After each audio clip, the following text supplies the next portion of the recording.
Hi, welcome to the Louie File. I am so excited to talk to you today about what it is I'm going to share. And it's all based on one verse found in Isaiah 46 verse 10 where God is speaking and he says, this is probably a familiar verse, but he says, let me read it to you instead of trying to quote it. I don't want to misquote it. Let me find it real fast here. Isaiah 46 verse 10. I'll just read it here. I have a New American Standard, but you'll get the point. It says, declaring the end from the beginning, and from ancient times, things which have not been done, saying, my purpose will be established, and I will accomplish all my good pleasure. So God is telling us that He declares the end from the beginning. And I thought, I'm not sure, but that verse came to me. I'm going to say God showed this to me. He spoke this word to me and he says, I am God. I am the real God. The greater context of that chapter in Isaiah is Israel had gotten into idol worship and God saying, I'm God. I'm the one that declares the end from the beginning. These idols can't do that. You have to carry them around on your own back. They can't declare it. They can't tell you the end from the beginning, but I can and I do. And I thought, well, I've heard that verse quite a bit, and I thought, well, what does that mean exactly? Obviously it means that He's the Alpha and the Omega, that God's the Creator, Sustainer, and He's the one that's going to wrap this thing up, this thing we call history, the history of mankind, that all the prophecies point toward Christ's return and setting up a kingdom and separating the nations between the unbelieving and the believing, goats and sheep, and all of those things we see and understand to be true in the Scripture. That's all true.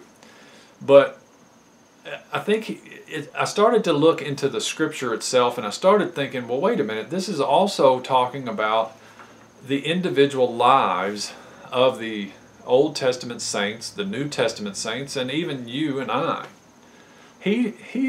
God has a way of declaring the end from the beginning, and I thought, well, what does this really mean? So I started thinking about the different characters we read about in the Old Testament, and of course we have Adam and Noah, we have all these different people, but I thought Abram.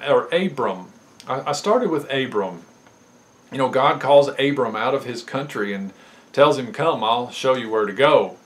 And in Genesis chapter 12, God promises Abram. He tells him, he says, I'm going to make you into a great nation. I'm going to make your name great. And anyone that blesses you will be blessed, and anyone that curses you will be cursed.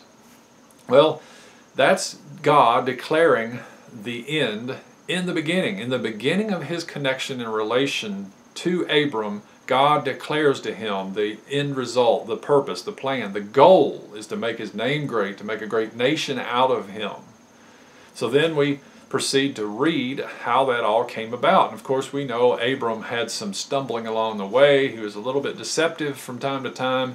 He ended up fathering Ishmael through his wife's handmaiden, which now we can look at and we can see that has really grown and become quite a deadly fruit-bearing branch, if you will, if you look at the Middle East. But that also brings to mind that Israel, that's Abram's name, and that's his nation. That's the nation that came out of that promise to Abram. Israel, even in 2017, is still here, still blessed by God. And it appears that everyone that comes against Israel doesn't have much headway, doesn't get very far. So God is still holding up His end of this deal that He declared about the end from the beginning with Abe. Oh, Abe.